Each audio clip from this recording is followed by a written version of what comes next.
기도하겠습니다. 사랑이 많으신 하나님 아버지, 하나님이 사랑하는 이은혜 성도님을 또 하나님 은혜 가운데 우리 동원교회로 보내주시고 함께 신앙생활할 수 있게 해주시니 감사를 드립니다. 하나님, 이곳에 이사와서 이제 함께 신앙생활합니다.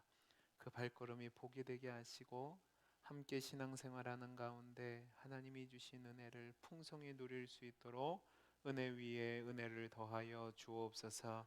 또 이 시간 귀한 찬양대가 하나님 앞에 찬양을 올려드렸습니다. 주님이 가르쳐 주신 그 기도의 내용을 가지고 찬양을 드렸는데 하나님, 우리 모든 성도님들이 한 마음으로 이 기도를 드리며 이 기도의 은혜를 누리게 해 주옵소서. 이 시간 말씀 듣습니다. 말씀 가운데 함께 하시고 하나님께서 놀라운 은혜 주시기를 소원하며 사랑 많으신 예수님 이름으로 기도하옵나이다. 아멘. 우리 다시 한번 옆에 있는 분과 인사하겠습니다. 말씀의 은혜 많이 받으세요. 말씀의 은혜 많이 받으세요. 우리가 살아가면서 시대와 상관없이 변함없는 진리라고 생각되는 말들이 있습니다. 그 말들 중에 하나가 뭐냐면 만물에는 때가 있다는 말입니다. 이 세상에서 가장 지혜 있는 사람이었던 솔로몬도 전도서 3장 1절에서 이렇게 얘기했습니다. 범사에 기한이 있고 천하만사가 다 때가 있나니라고 되어 있습니다. 그러니까 우리가 언제 어디서 무슨 일을 할 수 있는 것이 아니라 때가 있다는 거죠. 농사를 짓는 농부도 때를 따라 씨를 뿌려야 되고 학교에서 공부하는 학생들도 때를 따라 공부를 해야 됩니다. 때를 놓치면 그 결과가 나쁘게 나오거나 손에 쥐는 것이 하나도 없게 되는 것을 우리가 잘 압니다. 예를 들면 우리가 어린 시절 학교 다녔을 때에 국어 교과서에 나왔던 청개구리 이야기입니다. 여러분, 청개구리 아시죠? 참 엄마 말 안 들었습니다. 동으로 가라면 서로 가고 서로 가면 동으로 가고 냇가로 가라면 산으로 가고 산으로 가라면 냇가로 갑니다. 엄마가 하는 거 다 반대로만 하는 겁니다. 근심 속에서 엄마가 병들어서 죽게 됩니다. 아들을 생각하니까 또 말을 안 들을 것 같아요. 그래서 유언을 합니다. 내가 죽으면 시신을 냇가에 묻어달라. 왜 또 이 말은 듣냐고요. 엄마는 산에 묻히고 싶었는데 이 아들 생각해서 냇가에 묻어달라고 하는데 또 이 아들은 우리 엄마 마지막 말이니까 들어야겠다는 거예요. 그러니까 이 청개구리는 비 올 때마다 어떻게 해요? 우는 거예요. 너무 늦게 깨달았고 너무 늦게 후회한 겁니다. 살아생전의 말을 잘 들었다면, 그 기회를 놓치지 않았다면 이렇게 울지 않았을 텐데요. 그런데요, 반대로 위기의 때를 기회의 때로 만들어서 엄청난 반전을 이룬 사람들도 있고 기업도 있습니다. 우리 주변도 그런 사람들 많이 있죠. 가정이 위기를 당할 때가 있고, 또 회사가 위기를 당할 때가 있고, 교회가 위기를 당할 때가 있고, 또 이 나라가 위기에 처할 수도 있습니다. 여러분, 지금 우리가 사는 이 시대가 저는 이 위기의 때이기도 하고 기회의 때가 될 수 있는 중요한 전환점의 시간이라고 생각됩니다. 저는 목사로서 세상을 바라봅니다. 그래서 전문가처럼 바라볼 수는 없지만 한 가지 분명한 것은 우리 사회가 정말로 위기를 직면하고 있다는 것은 사실인 것 같습니다. 가정들이 깨어지고 모든 사람들 간의 관계가 깨어지고 정치, 경제, 사회, 문화 어느 곳 하나 제대로 된 것이 없는 위기의 상황입니다. 어떤 신문을 봤더니 이 한국 사회를 진단하는데 갈등 공화국의 덫에 빠졌답니다. 여러분, 이 위기의 순간에 온 국민이 하나가 되어서 이 위기를 벗어나고 애를 써도 힘든데 온 국민이 갈기갈기 찢어진 거예요. 지역 갈등, 정치 갈등, 세대 갈등, 이념 갈등, 남녀 갈등, 노사 갈등 등 참 부끄러운 뉴스인데 2022년도 3월 20일 날 한 뉴스에 따르면 우리나라가 세계 1등에 올랐답니다. 어떤 부분이냐? 세계에서 갈등이 제일 많은 나라랍니다. 원래 이 조사는 우리나라에서 한 것이 아니라 영국의 킹스 칼리지라는 한 여론조사가 자기 나라의 갈등의 문제를 심각한지를 드러내기 위해서 조사를 했는데 우리나라가 1등한 겁니다. 12개 항목 중에서 7개 항목이 1등을 했답니다. 그러니까 여러분, 하나가 돼서 위기를 극복해도 쉽지 않은 상황에 이렇게 갈등이 심하니 여러분, 나라가 얼마나 큰 위기겠습니까? 어디서부터 뭐가 잘못됐을까요? 이 갈등이 심해지다 보니까 신뢰를 잃어버린 사회가 됐습니다. 어디서나 지금 우리가 쉽게 보는 것이 뭐냐면 갈등과 대립과 충돌입니다. 불신과 소통의 부재로 말미암아 이제 상대방에 대해서 존중하는 모습은 하나도 없고, 내가 싫어하는 사람들의 대상에 대해서 뒤에다 무슨 글자를 붙이냐면 충이라고 붙입니다. 벌레라는 거죠.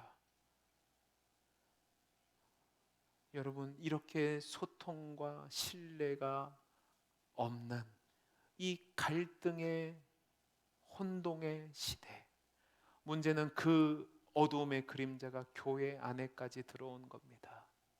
그러다 보니까 교회 안에서도 수많은 갈등들이 존재합니다.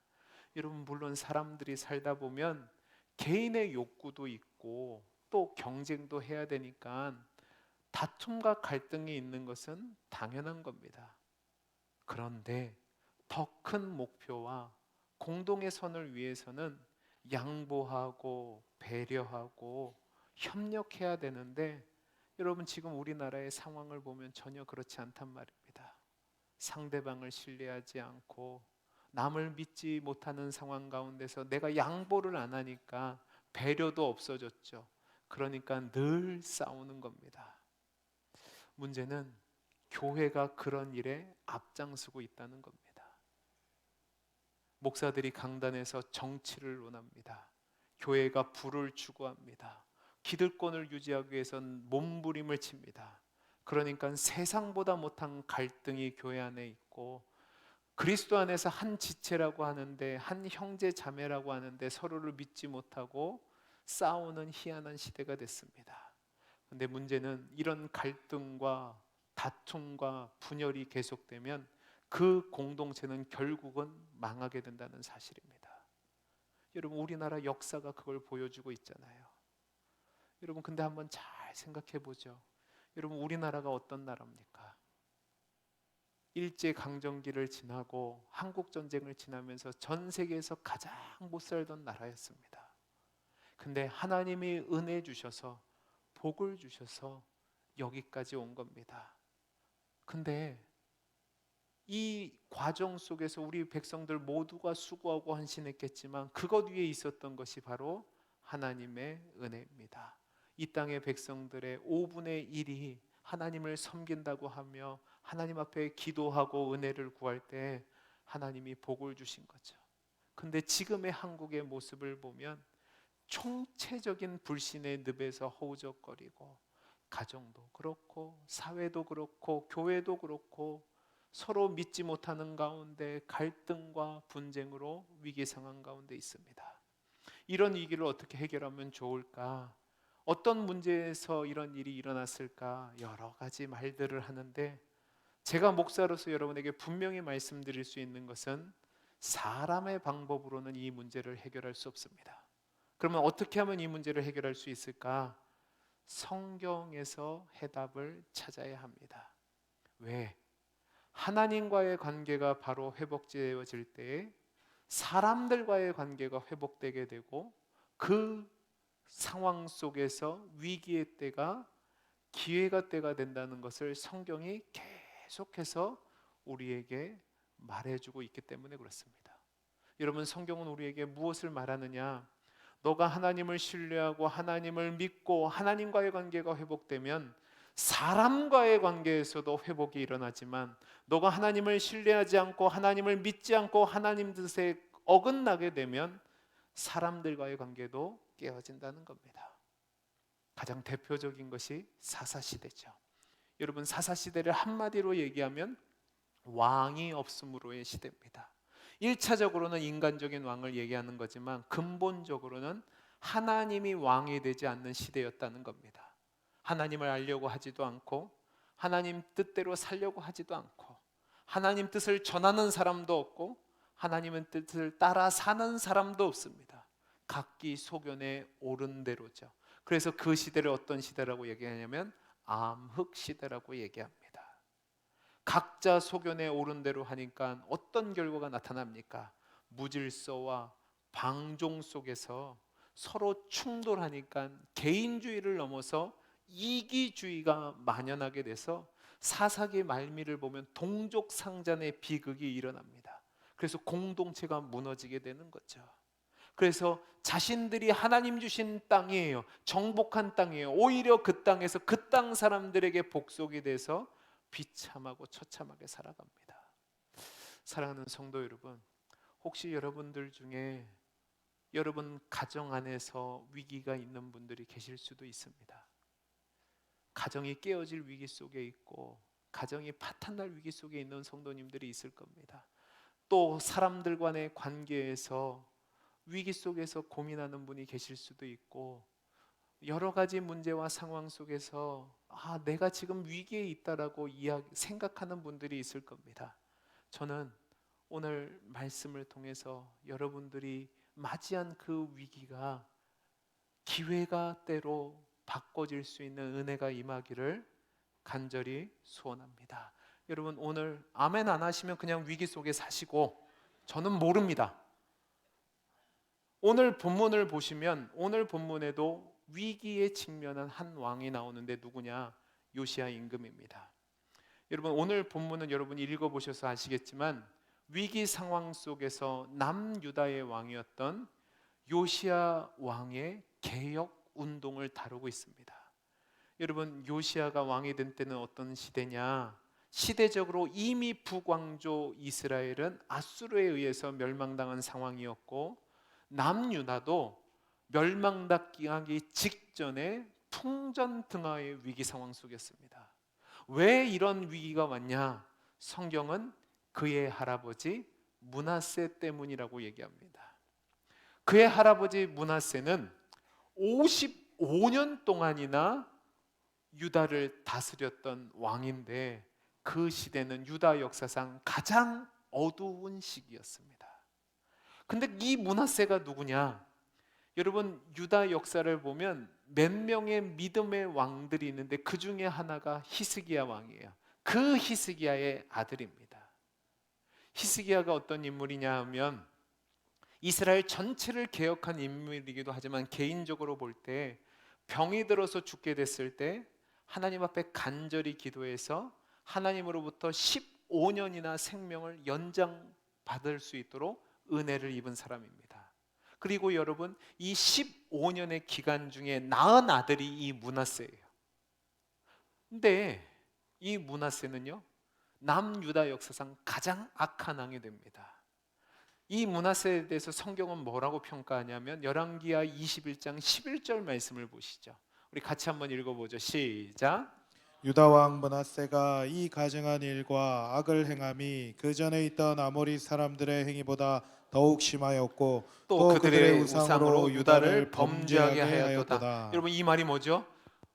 므낫세가 나라를 다스리는데 이방인들보다 더 악한 모습으로 나라를 다스렸다는 겁니다. 자신뿐만 아니라 모든 유다 백성으로 하여금 악한 길로 가겠다는 거예요. 여러분, 이걸 바꿔서 얘기하면 그 55년의 통치 기간은 하나님이 그에게 그 위기를 극복할 수 있는 기회를 주신 시간인데 그 긴 세월을 허비하고 하나님 보시기에 악을 행했다는 거예요. 그러면서 21장 2절에서 6절 말씀을 보면 하나님 앞에서 그가 어떤 악한 일을 했는지에 대해서 보여주고 있습니다. 우리 같이 한번 읽어보죠. 저와 여러분이 한 절씩 교독하겠습니다. 므낫세가 여호와 보시기에 악을 행하여 여호와께서 이스라엘 자손 앞에서 쫓아내신 이방 사람의 가증한 일을 따라서 그의 아버지 히스기야가 헐어버린 산당들을 다시 세우며 이스라엘의 왕 아합의 행위를 따라 바알을 위하여 제단을 쌓으며 아세라 목상을 만들며 하늘의 1월 성신을 경배하여 섬기며 여호와께서 전에 이르시기를 내가 내 이름을 예루살렘에 두리라 하신 여호와의 성전에 제단들을 쌓고, 여러분 여기 잘 보세요.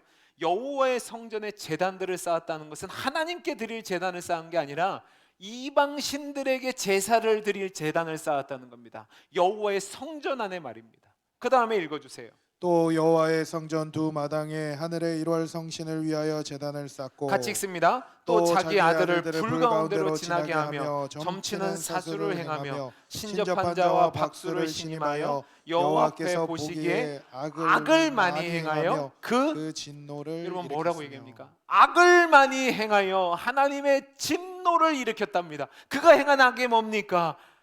이스라엘 왕인 아합의 행위를 따라서 그의 아버지가 다 부셔놓던 바알과 아세라 신을 회복하고 각신의 제단들을 다시 만들고 이방의 악한 행위를 따라갔다는 말입니다. 온갖 사수를 행하고 자신뿐만 아니라 모든 이스라엘 백성들로 하여금 하나님 앞에서 다른 이방인들보다 더 하나님 말씀 듣지 않고 악을 행하겠다는 거죠. 여러분, 이것이 하나님을 진노하게 만든 그의 죄악이었습니다. 이 죄악된 행동 때문에 하나님은 남유다를 향해서 계속해서 무슨 말씀을 하냐면 진노의 예언을 하십니다. 그 내용이 10절부터 15절까지입니다. 여러분 들어보시기 바랍니다. 여호와께서 그의 종 모든 선지자들입니다. 한 명이 아니에요.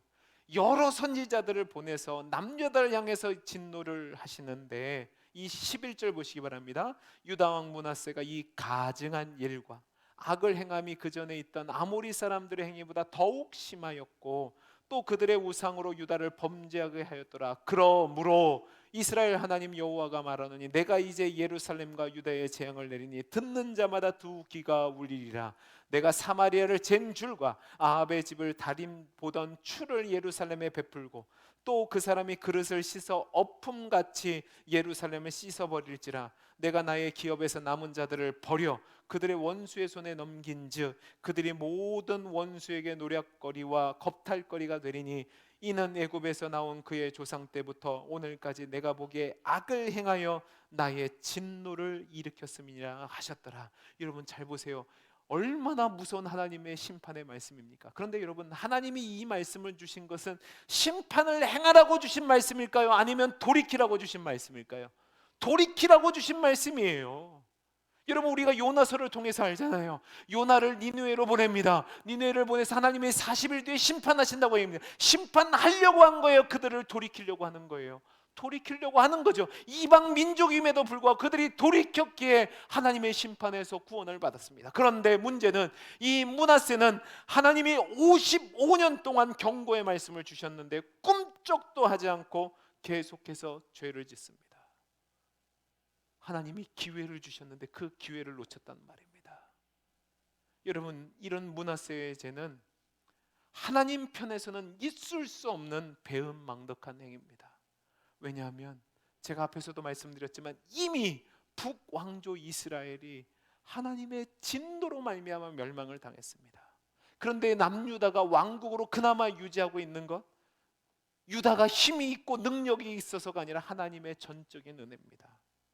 그리고 또 문제가 되는 것은 그의 아버지가 히스기야라는 사실입니다. 하나님이 히스기야에게 놀라운 은혜를 베푸셔서 나라가 망할 위기 가운데서 건져주셨단 말입니다. 그리고 죽을 수밖에 없는 그 아버지를 살려주셨단 말입니다.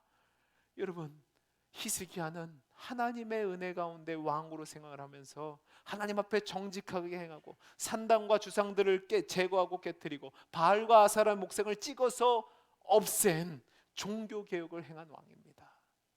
그리고 그렇게 하나님을 의지했기 때문에 하나님이 복을 주셨어요. 그걸 봤단 말입니다.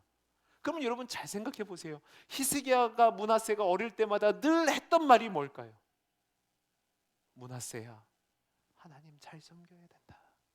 므낫세야, 네가 하나님을 잘 섬겨야 이 나라가 유지된다. 그 말 듣고 컸지 않았을까요? 근데 하나님의 은혜를 잊지 않고 하나님 뜻대로 살았던 아버지 히스기야와는 달리 그의 발걸음을 따라가는 것이 아니라 오히려 하나님을 향한 배신과 패역의 길을 간 겁니다. 그러니까 나라가 점점 더 이상하게 되는 겁니다. 그래서 요시아가 왕이 됐을 때에는요, 나라가 절체절명의 위기 상황에 있었습니다. 이런 상황에서 요시아가 왕이 됐어요. 왕이 된 요시아는요, 유월절을 지키는 것부터 개혁을 시작합니다. 여러분, 오늘 말씀 21절에서 23절의 내용입니다. 요시아는요, 그의 아버지였던 아몬이 너무 일찍 죽어요. 그래서 8살 때 왕이 됩니다. 여러분, 8살이 무슨 왕 노릇을 할 수 있겠어요? 섭정에 의해서 정치를 하다가 그가 즉위한 지 18째 해, 그러니까 오늘 말씀에 보면 26살 때라고 나오죠. 그가 하나님의 말씀을 읽게 됩니다. 그러면서 이 나라를 이렇게 둬서는 안 된다는 것을 깨닫게 됩니다. 여러분, 열왕기하 22장 8절에서 11절 말씀을 한번 같이 읽어보겠습니다. 같이 읽겠습니다. 시작. 대제사장 힐기야가 서기관 사반에게 이르되 내가 여호와의 성전에서 율법책을 발견하였노라 하고 힐기야가 그 책을 사반에게 주니 사반이 읽으니라. 서기관 사반이 왕에게 돌아가서 보고하여 이르되 왕의 신복들이 성전에서 찾아낸 돈을 쏟아 여호와의 성전을 맡은 감독자의 손에 맡겼나이다 하고, 또 서기관 사반이 왕에게 말하여 이르되 제사장 힐기야가 내게 책을 주더이다 하고, 사반이 왕의 앞에서 읽음에 왕이 율법책의 말을 듣자 곧 그의 옷을 찢느니라. 자, 보세요. 뭐라고 되어 있죠? 요시아가 그가 왕이 된 지 18째 해에 대제사장 힐기야를 통해서 성전에서 성전을 정화하다가 율법책을 발견합니다. 그 율법책을 전해받은 서기관 사반이 이제 요시아 왕 앞에 와서 그 여호와의 말씀을 낭독합니다. 그 말씀을 듣고 나니까 요시아는 자신의 옷을 찢지 않을 수가 없었습니다. 왜? 자신의 조상들이 이 책의 말씀을 듣지 않고 이 책에 기록된 말씀을 따르지 않았기 때문에 하나님의 진노를 받을 것이라는 것을 알았기 때문에 그렇습니다. 그래서 그는 옷을 찢고 마음을 찢으면서 이제 개혁을 시작합니다. 여러분, 개혁이 얼마나 어려운지 아시죠? 지금도 새로운 정부가 들어서면 늘 개혁한다고 난리를 칩니다. 지금 몇 대째 이루고 있습니다. 그런데 여러분, 개혁이 쉽게 이루어지지 않는 것을 우리가 목도하고 있습니다. 개인의 영역도 마찬가지입니다. 여러분, 살찐 사람들이 늘 새해가 되면 외치는 게 뭐죠? 다이어트입니다. 다이어트에 성공하는 사람이 몇 사람이나 될 것 같으십니까? 술 마시는 사람들, 담배 피는 사람들이 연초만 되면 올해는 술을 끊겠다, 담배를 끊겠다고 합니다. 작심삼일입니다. 저도 새해가 되면서 제가 작심한 게 있습니다. 내가 올해는 공부를 한번 제대로 해보리라. 그래서 잘 때마다 꼭 책을 읽어보리라 그랬습니다. 여러분, 제가 지금 할까요, 안 할까요? 주야입니다. 쉽지가 않아요. 여러분, 개인도 쉽지 않은데 공동체의 개혁인 경우는 얼마나 어렵겠습니까? 근데 여러분, 요시아는 전 이스라엘 남유다를 개혁하기 위해서 개혁을 단행하는데 첫 번째가 뭐냐면 유월절을 지키는 것부터 합니다. 왜 유월절을 지키는 것부터 할까? 여러분, 유월절이 어떤 절기냐면 이스라엘이 애굽에서 종되었던 애굽 땅에서 나오게 된 것을 기념하는 절기입니다. 애굽의 바로 왕이 이스라엘 백성을 내보내려고 하지 않으니까 모세를 보낸 하나님은 애굽에 10가지 재앙을 내리셨는데 그 마지막 재앙이 뭐냐? 장자의 죽음의 재앙이었습니다. 이때 이스라엘 백성에게는 피할 길을 주셨는데 그게 바로 뭐냐? 집의 문인방과 문설주에 죽은 양의 피를 받으면 죽음의 천사가 그 집을 넘어가는 겁니다. 유월절이란 말이 넘어감이란 뜻을 가집니다. 이 유월절은 이스라엘 백성에게 뭘 알려주는 거냐? 이제는 종이 아니라 하나님이 백성이 됐다는 것을 알게 하는 겁니다. 여러분, 이스라엘 백성의 정체성을 확인해 주는 절기가 이 유월절인데 오늘 성경을 보면 이 중요한 절기를 이스라엘 백성이 제대로 지키지 않았다는 겁니다. 근데 요시야는 이 유월절을 다시 부활시킵니다.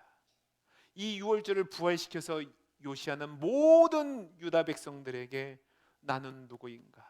우리는 어떤 백성인가? 우리의 존재 가치는 어디서부터 오는가를 묻고 거기에 대한 답을 찾는 개혁부터 시작을 한 겁니다. 자신들은 종이었습니다.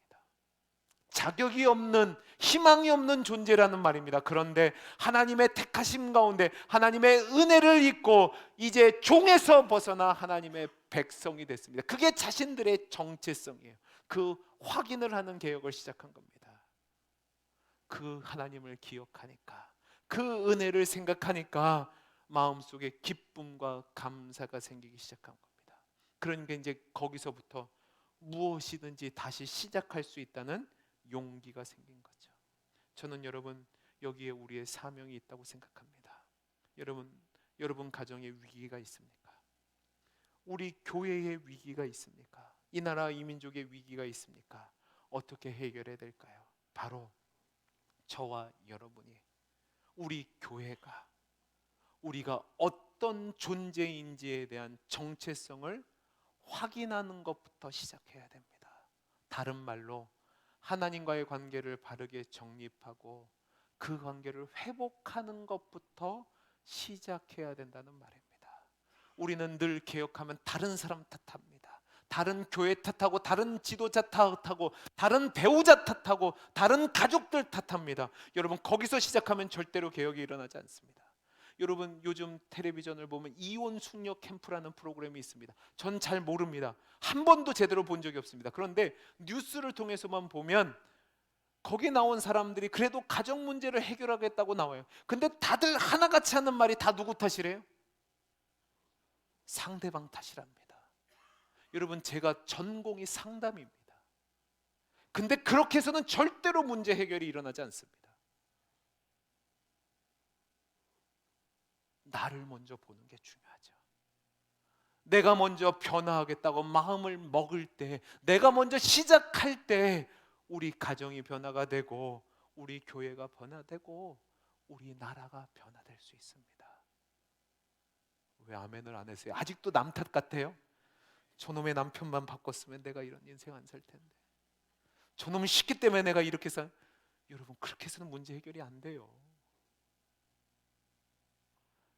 우리 교회가 바로 설 때도 여러분들 이상한 눈으로 저를 보시면 안 돼요. 저 목사가 바로 서야 되는데 안 돼요. 물론 저도 서야 되죠. 누구부터 돼야 된다고요? 나부터. 내가 하나님을 신뢰하지 않고 내가 하나님과의 관계가 바로 서지 않았는데 다른 사람들을 바꾸려고 하는 건 말도 안 되는 일이죠. 여러분 개혁은 하나님 앞에서 내가 누군지 그 하나님과의 관계를 바로 정립하고 설정한 뒤에 거기서부터 시작되는 겁니다. 그 다음으로 요시야가 한 게 뭐냐면 24절에서 25절 말씀입니다. 요시야는 어떤 일을 행하냐? 유다 땅과 예루살렘에 보이는 신접한 자와 점쟁이들과 온갖 우상과 가정한 것들을 다 제거합니다. 여러분 이스라엘을 그동안 하나님을 섬겼습니다. 그러나 하나님을 섬기면서 동시에 자기가 좋아하는 우상들을 섬겼어요. 근데 요시야는 그 거짓된 우상들을 다 제거한 겁니다. 이게 뭐냐? 하나님 앞에서 바로 서기를 원한 겁니다. 여러분 진정한 개혁이 뭐냐? 하나님 앞에서 내 정체성을 확인했다면 그 다음에 해야 될 것은 하나님보다 더 사랑하는 내 안의 욕심과 정욕을 버리는 겁니다. 내 속에 악한 것들을 내려놓는 작업을 해야 된다는 말입니다. 여러분 내 안에, 우리 가정 안에, 우리 교회 안에 잘못된 욕심과 정욕과 야망이 있다면 그것들을 버려놓고 하나님과의 관계를 먼저 회복해야 되는 겁니다. 여러분 우상을 왜 섬기는 줄 아세요? 내 욕심을 채우기 위해서 섬기는 겁니다. 요시야는 온전히 하나님만을 섬기기 위해서, 제대로 하나님을 섬기기 위해서 바알과 아세라를 비롯한 하늘의 일월 성신을 위하여 만든 모든 것을 불태우고 산당을 헐어 불사르고 석상들을 때려 부수고 목상들을 찧어 빻아 불태우고 그것들을 뿌리기 위해서 온갖 우상 숭배의 관행을 철폐했습니다. 이것을 통해서 자신과 온 이스라엘 백성들이 온전히 하나님만 섬기도록 한 거죠. 여러분, 그러면 우리 가정으로 한번 와보죠. 우리 가정에 어떤 문제가 생겼는지 가만히 보면 사람들마다 각자의 우상들을 주장해서 그렇습니다. 나라는 우상을 섬기다 보니까 나를 내세웠고, 성공, 자녀, 돈, 명예, 쾌락을 즐기다 보니까 여러분 그 안에 문제가 생기기 시작한 겁니다. 관계는 왜 그렇습니까? 인정받기를 원합니다. 평안하기를 원합니다. 내 위주로 돌아가기를 원합니다. 그러니까 관계에 문제가 생기죠. 여러분, 그게 우상이라는 사실을 기억해야 됩니다. 그것들을 내려놓고 하나님과의 관계가 먼저 회복돼야 되는 겁니다. 하나님 앞에서 살아가야 된다는 말입니다. 이런 요시아에 대해서 열왕기 기자는 뭐라고 얘기하냐면 25절에 이렇게 얘기합니다. 우리 같이 한번 읽어보죠. 같이 읽어보겠습니다. 시작.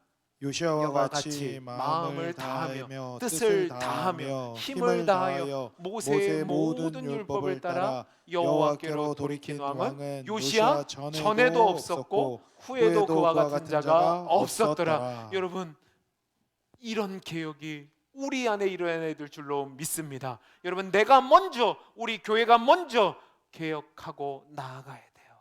하나님이 주신 축복을 기억하며 하나님이 주신 은혜를 기억하며 내가 다시 나부터 하나님 앞에 바로 서는 개혁이 일어나야 됩니다. 내게 주신 사명을 깨달아야 된다는 말입니다. 여러분, 이 시대와 이 사회와 이 모든 주변의 문제들을, 아픔을 보며 조롱하며 남 탓하며 비난할 것이 아니라 우리가 먼저 하나님과의 관계를 설정하고 하나님이 지금까지 베풀어 주신 그 은혜를 기억하며 변화를 위해서 몸부림치며 씨름하며 애를 써야 돼요. 그게 우리 주신 사명입니다.